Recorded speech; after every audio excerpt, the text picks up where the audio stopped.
Hello, everyone, and welcome back.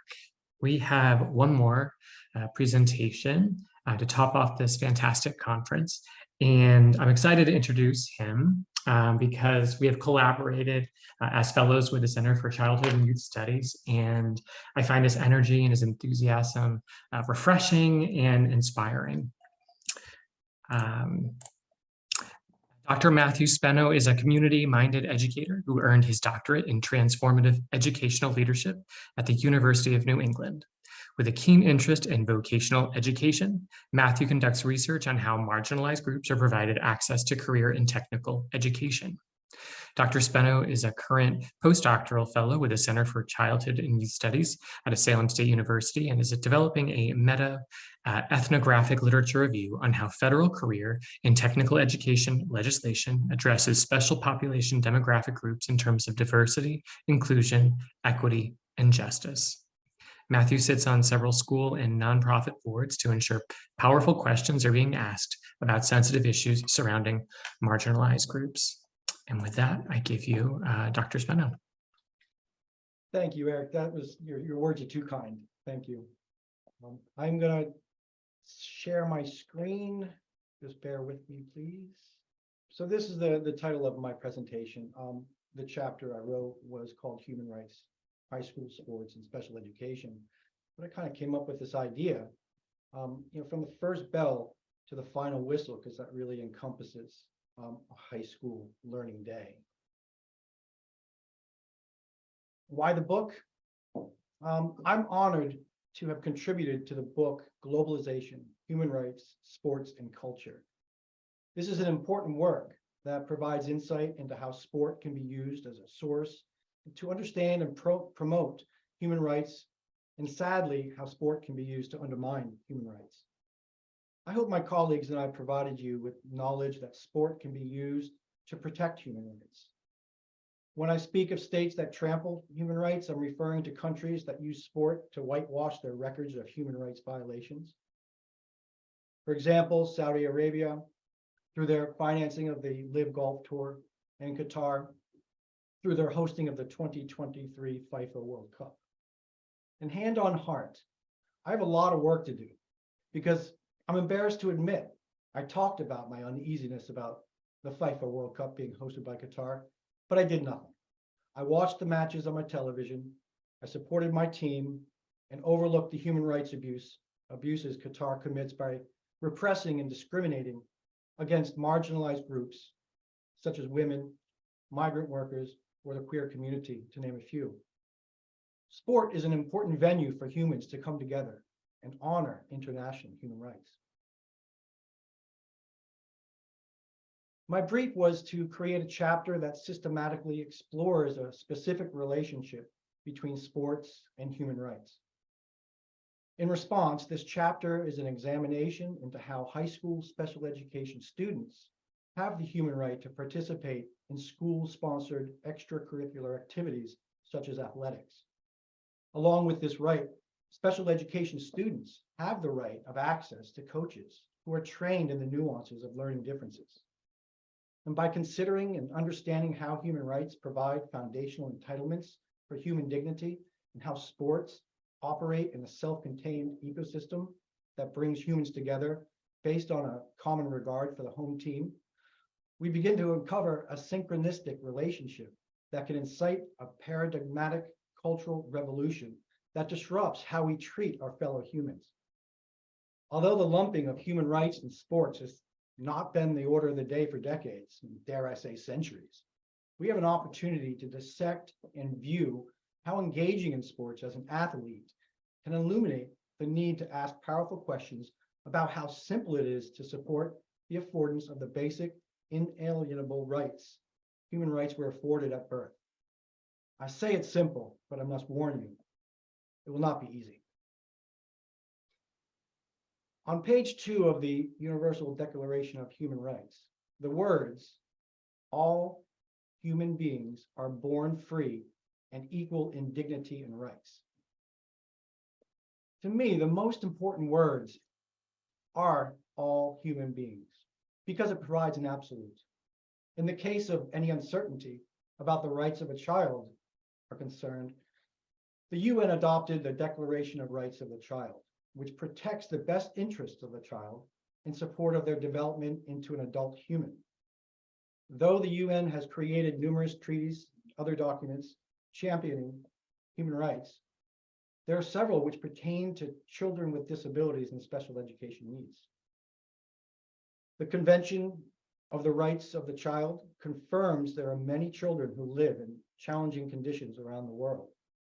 By virtue of being a young human, one that needs cultivation into an adult, the treaty establishes agreement that young children under the age of 18 or the lawful age of majority need special consideration and protection from discrimination in any form.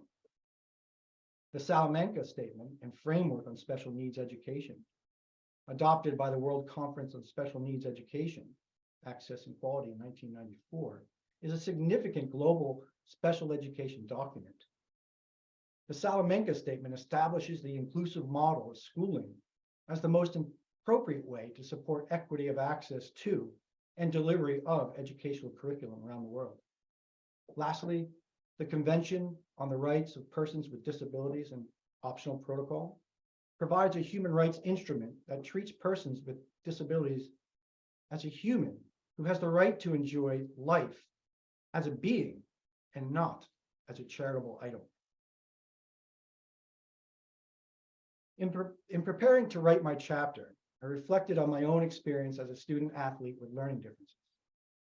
Although I found it difficult to pay attention to directions from my coaches or getting confused with directionality of how a play was designed, I found that when I focused on the task of helping my team be successful, I was able to perform at a high level of execution. But during practice, or other times when my adrenaline was not spiking when I was playing, some of my coaches singled me out for not listening, being lazy, or just outright humiliating me in front of my whole team. In one of these instances in high school, where I was captain of the team, I responded with an attitude of indifference, but inside I was so sad and so hurt.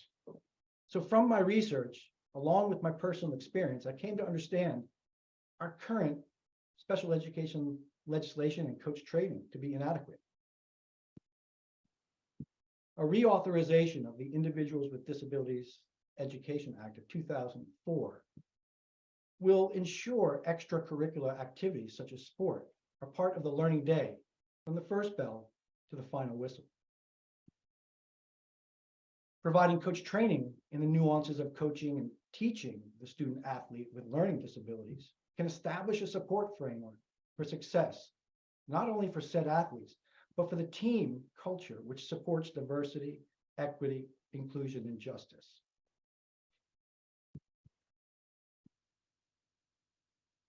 Although the development of special education legislation traces its roots to litigative events filed for protection of the rights of special education students, the civil rights movement in the United States provided the backdrop whereby the evolution of a special education structure began. It's important to note in 1946, 8 years before the civil rights movement, United States District Court Judge Paul J. McCormick's ruling in favor of the plaintiff in the case of Mendez versus Westminster School District marked the movement towards establishing ethno-racial segregation unconstitutional. The echoes of Mendez signaled a precedent against school segregation in the United States. In the landmark case, Brown versus Board of Ed, 1954, which addressed racial inequality in schools and found the segregation based on race was a direct violation of the US Constitution, specifically Equal Opportunity Clause of the 14th Amendment. Advocates for special education equity found legal precedents which would form the foundation of special education litigation.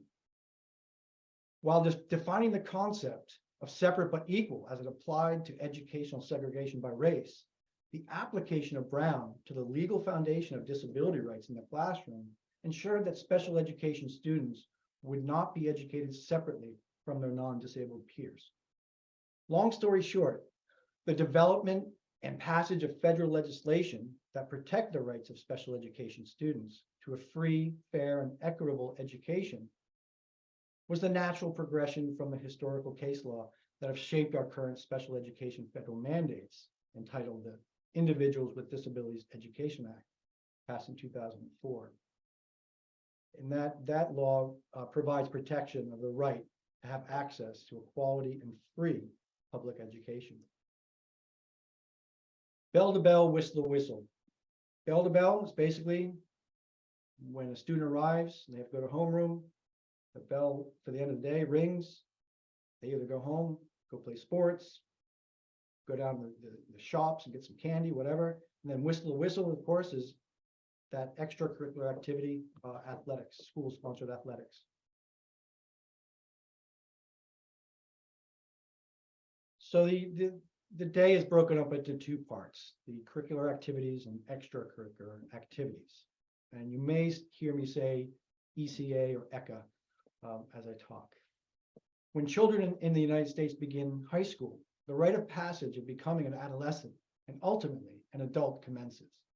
During this journey, youth are provided the opportunities and guidance to learn, develop, and apply the skills necessary to live as a productive member of a global society. In high school, the day is broken up in its simplest form into two blocks of time, curricular and extracurricular.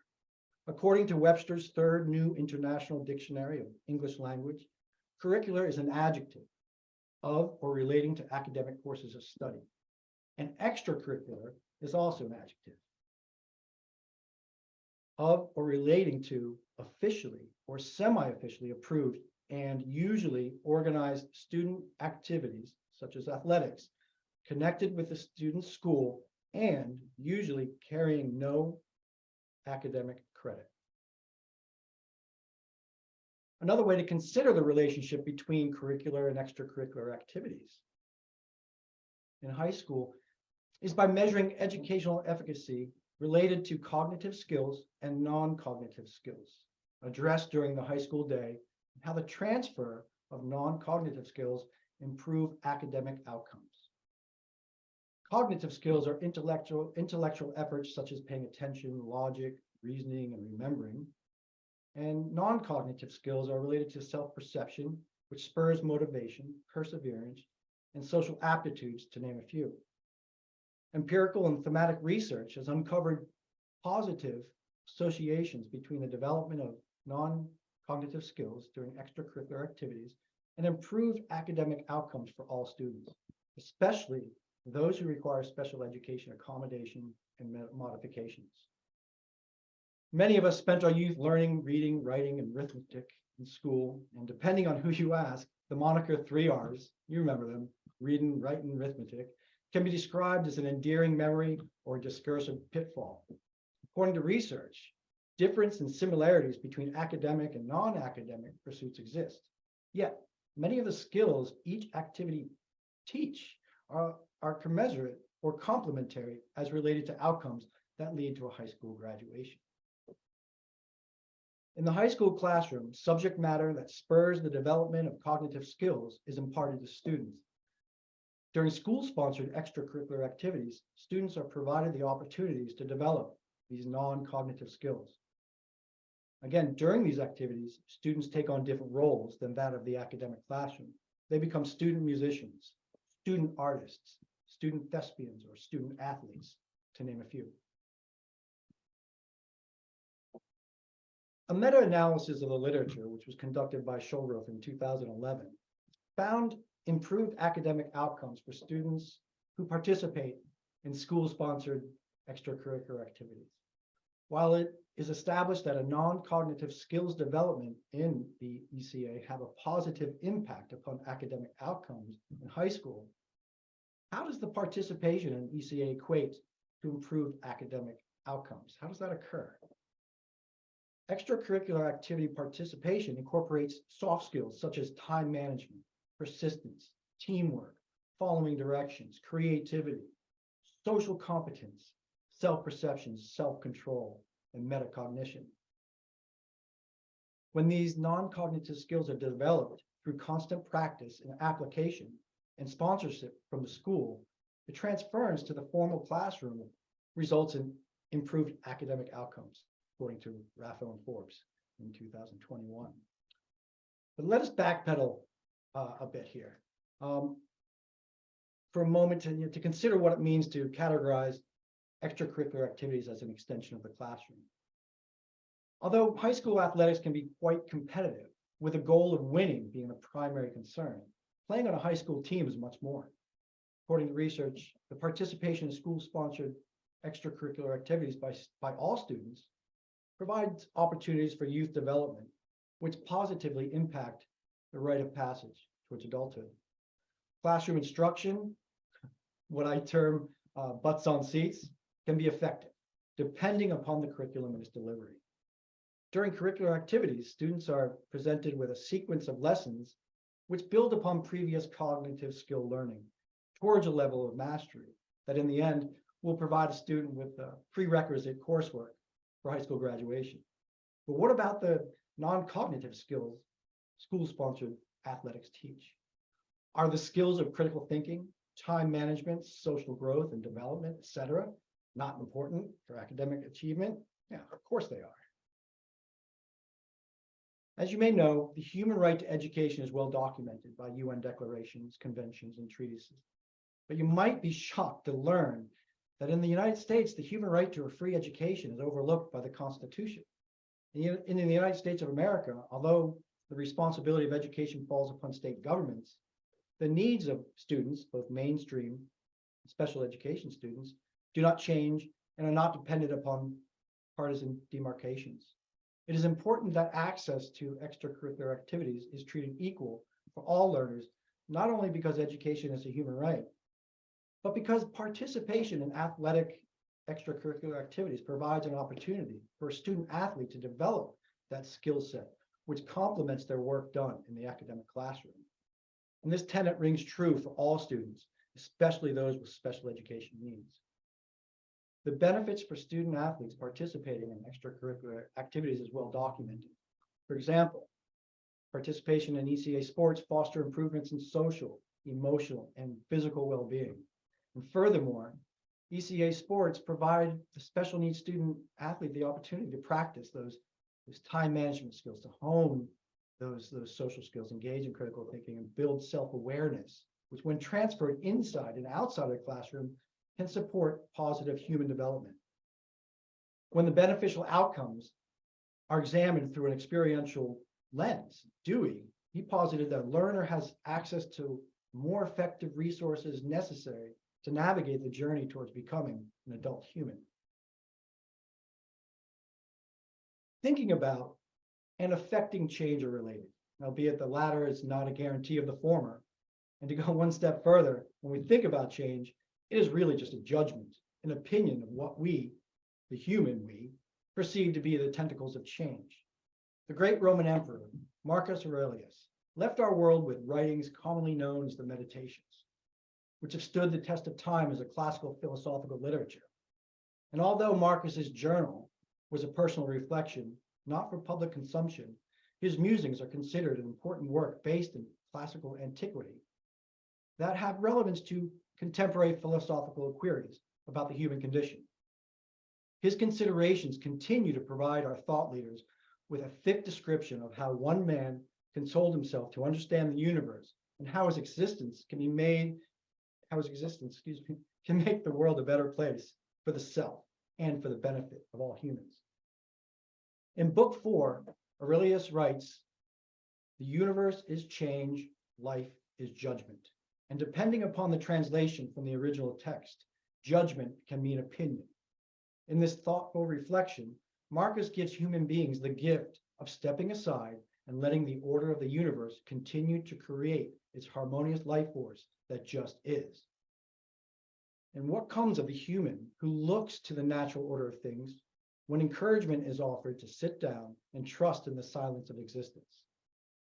Personally, I'm one to consider that in this sequence of events, a solution will find its way through the silent noise to allow the reflection of what is just and what is right, and it will shine into the hearts and the minds of all humans. In my opinion, the solution is to find justice and human rights. As I've said before, the solution is simple, but not easy to implement. With input from many different stakeholders, Humans make laws or policies, and when these are adopted by communities and societies around the globe, their application are considered for the benefits of all citizens. Being an optimist, I believe a well-crafted law, policy, or treaties can provide guidance and protection for individuals and groups that make up civilization.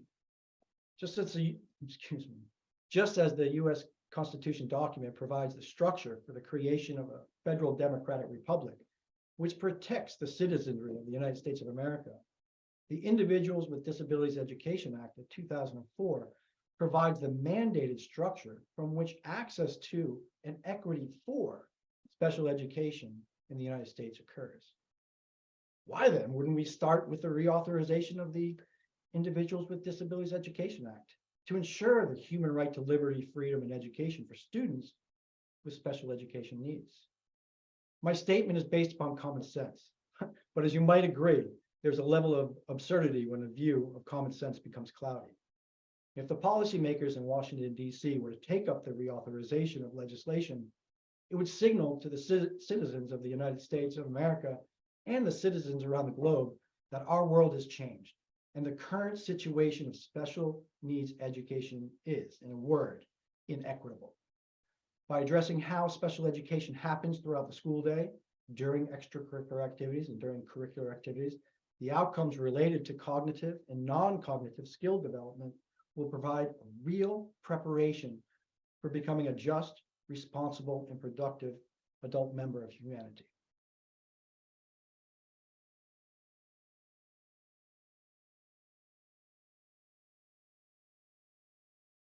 Sorry, this got lost. If our lawmakers made the commitment to reauthorize the IDEA to include extracurricular activities and as an extension of the school day in which the federal legislation was applicable to the protection of the rights of special education student athletes, coaches and other adults would need special education training. According to research, there is a strong correlation between coach training, coach effectiveness, and positive extracurricular activity experience for student athletes. While this correlation makes sense, the type or method of coach training may have varying degrees of value with regards to coaching student athletes to develop and hone their athletic skills, along with improving their non-cognitive skill ability. Many coaches at the high school level usually have interscholastic coaching experience, knowledge of sport as a player, and an intrinsic desire to teach youth the benefits of competitive sports. A well-trained coach can provide opportunities of growth for student athletes, especially when integrating theoretical perspectives like humanistic coaching, Kolb's experiential learning theory, or Jarvis's theory of human learning. My experience playing school-sponsored extracurricular activities, along with my educational training in special education, it provides me with a solid foundation to be an effective and successful coach. I gauge my coaching success not just on winning, but on how student athlete can understand how and when skills on the field can be applied to life off the field, in the classroom, at work, as a family member, or in the community. In my playing experience, those who had coach training were consistent in the way practice was approached, transparent in choosing who played when, and respectful of the effort of individuals and the team. As I reflect on my time as a high school athletic coach, I realized my experience as a student athlete in high school and in college provided me with an intimate knowledge of the responsibilities and expectations of being on an athletic team. Accordingly, research on how the variables of a coach athletic experience and coach training found the combination of these variables resulted in higher coach effectiveness. While the field of coach development is crowded with cookie cutter solutions and professional development to build a championship team, there's room for coach training from a theoretical situation which considers how a student athlete can develop skills on the field and that can be applied and transferred to the classroom and beyond. I would like to recommend some structures from which to consider how the treatment of student athletes as humans and how their experience on the field facilitates deeper learning. Humanistic coaching, in my opinion, represents an equitable approach to coaching in that its priority is human development over winning. A humanistic coach understands the skills developed for athletes can be translated into essential life skills for post-high school, college, or career, or being a community member and becoming a respectful and just human being. By respecting the omnipresent human right to dignity, the humanistic coach can guide student athletes towards mastery of skills on the field, which can be translated into essential life skills and agency necessary for living a life of self-actualization as an adult in training. While humanistic approach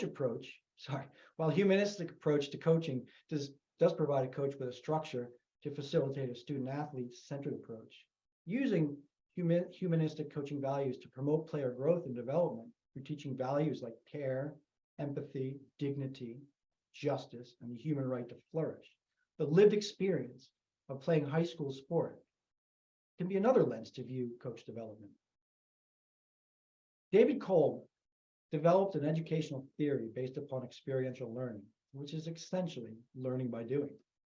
In this theory, Kolb identifies 4 levels of learning experience, which are stackable and necessary for a student to realize the best outcome from their learning. These cycles are a continuum of learning experience, which supports Dewey's contention that when learning is agreeable, outcomes can positively impact future learning. In 2016, Sterling argued Kolb's stages of learning, when applied to coach training, can capitalize on coaches' prior experiences to provide effective coaching approach that supports a student athlete to realize the benefits of school-sponsored athletics on the field, in the classroom, and beyond. Considering the philosophies of Dewey, Schutz, Habermas, and Kolb, Peter Jarvis constructed a more comprehensive learning model that emphasizes the process of, and not just the outcome of learning. Jarvis in 1987 argued the learning process is dependent upon how a student, or in the case of high school athletics, a student athlete, responds to experience. Applying this philosophy to the coaching and coach training, student athletes will be guided to understand and internalize their experience as a teammate to facilitate a transformative stance that can be applied to academic learning in the classroom. While Jarvis contends a comprehensive learning theory is forever in flux from updated and new thinking about learning, applying the complexity of learning theories to coach training may provide a coach with specific information to capitalize on a student athlete's lived experience of developing non-cognitive skills that have transferable value to the classroom. My experience playing sport as a student athlete with invisible special needs provides me the relevance for writing this chapter. But it was my lived experience as a marginalized human that drove me, to understand the connection between human rights and sports. Unbeknownst to the adolescent me, who was a student athlete, my low self-esteem was a direct result of how teachers and coaches consistently reminded me that I was stupid, lazy, or I wouldn't amount to anything. Because I found it difficult to learn, and the fact that my special needs were overlooked, I struggled in the classroom. But when that final bell rang, I could not get into my athletic gear fast. Sports was and still is something I excel in, not just in terms of physical ability, but in the intellectual aspects of being a member of an athletic team. Although I went to play sport at the collegiate level, I made the difficult decision to stop playing because the messages I heard in high school were the same. But for some reason, it cut deeper. Instead of feeling sorry for myself, I used the skills of tenacity, critical thinking, self-awareness, and self-confidence, all of which I learned and honed on the athletic field, to thumb my nose at my naysayers, and pursue my dream, earning a doctorate, and stepping into an identity as an academic who works tirelessly to protect and support those with learning differences in the academic and vocational classrooms, on the playing field, and on the global stage. Thank you for spending time with me and my colleagues today to learn about important human rights topics that need to travel to the forefront of our global consciousness. Thank you.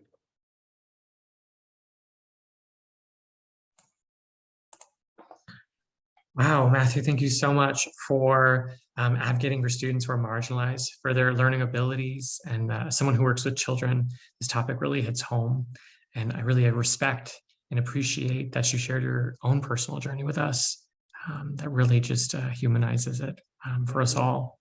Thank you. I mean, that's what keeps me going some days, because the work I'm doing is not about me. It's bigger than me. That one kid. Absolutely.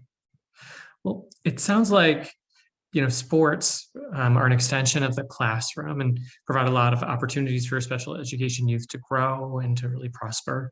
Earlier today, USA Gymnastics shared with us that there's no national coaching certification for most, if not all, sports in the US. And so how do you think special education awareness could be incorporated into a coach certification program, or could it? Well, I go back to teacher training, because teacher training for K through 12 is really inadequate when it comes to special needs. Most programs may even just give a day or 4 or 5 chapters to special needs. So classroom teachers, general education teachers go into the classroom ill-prepared to understand these invisible disabilities or even physical disabilities, because they don't have the strategies or they don't know the questions to ask. So I think with coach training programs, I think we have to really delineate, middle school, high school, post-secondary, and we have to really intentionally create the learning that will allow these coaches to be comfortable asking these hard questions. Because sometimes I recall with the fencing, I don't want to catch that, or I don't want this. From earlier today, it's like a lot of coaches don't know the questions to ask, or they're afraid to ask. If that makes sense.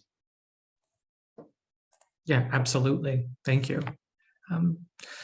How do you see special education students, many of whom may or may not identify with the disability community, like playing in the same leagues or teams as students receiving standard education? I do. When I was coaching, there was one young chap. I was coaching lacrosse, and during the school day, this kid was hopeful. I mean, hopeless. He couldn't.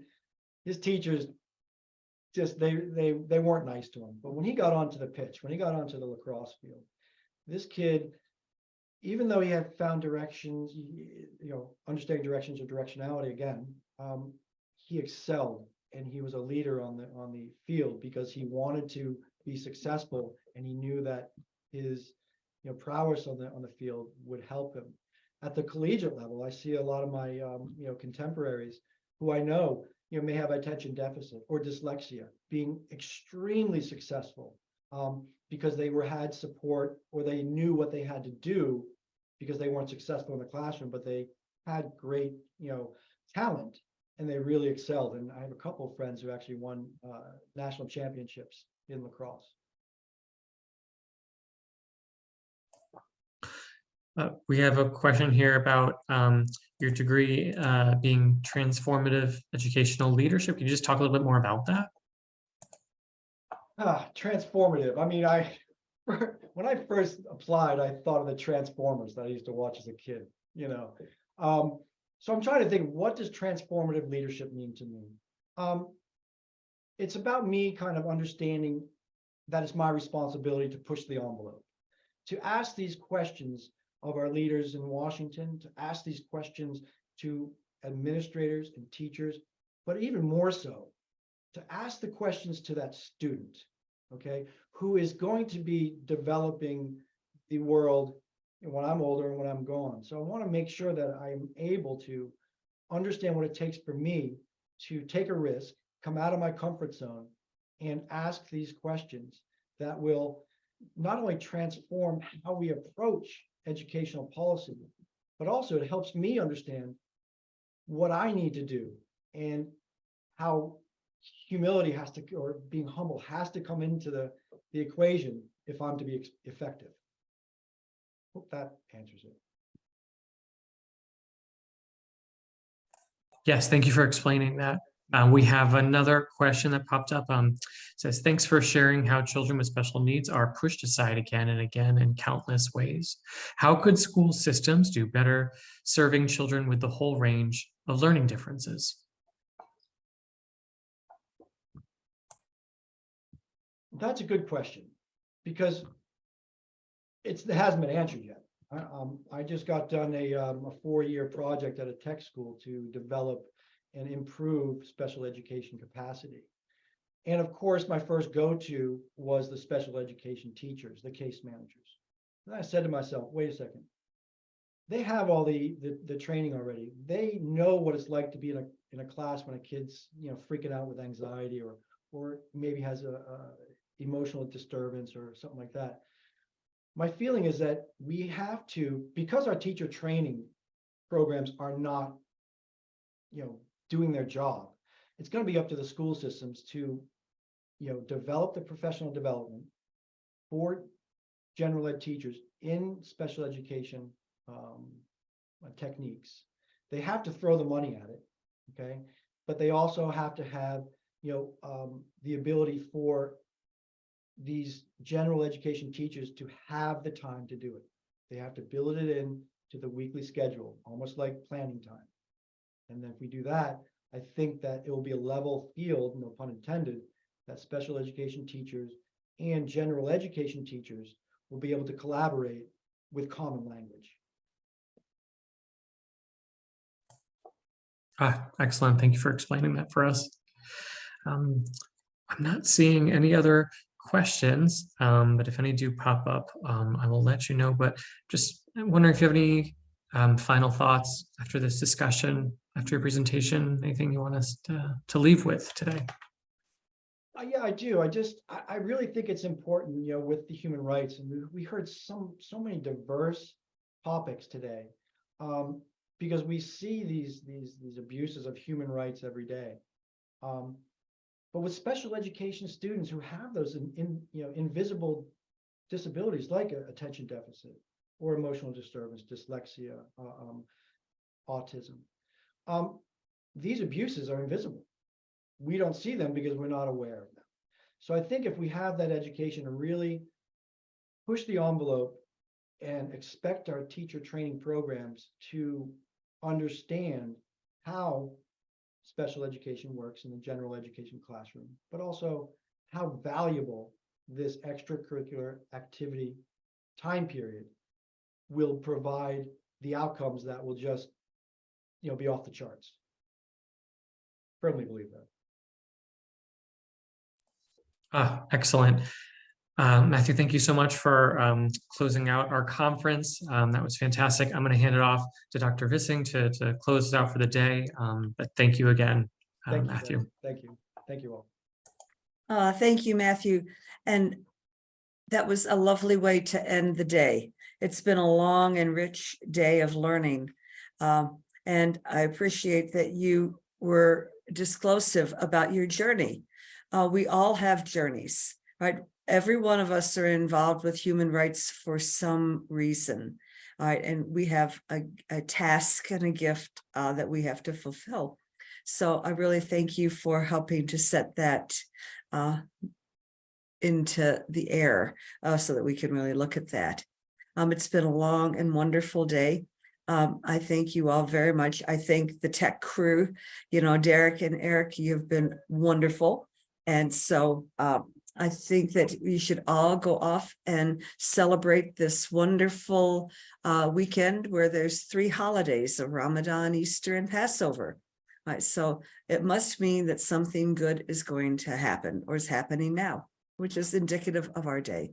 Thank you very much for all of your good spirit, and I will be sending you more information about the conference, the film, and the book. Okay. Bye, everybody. Thank you.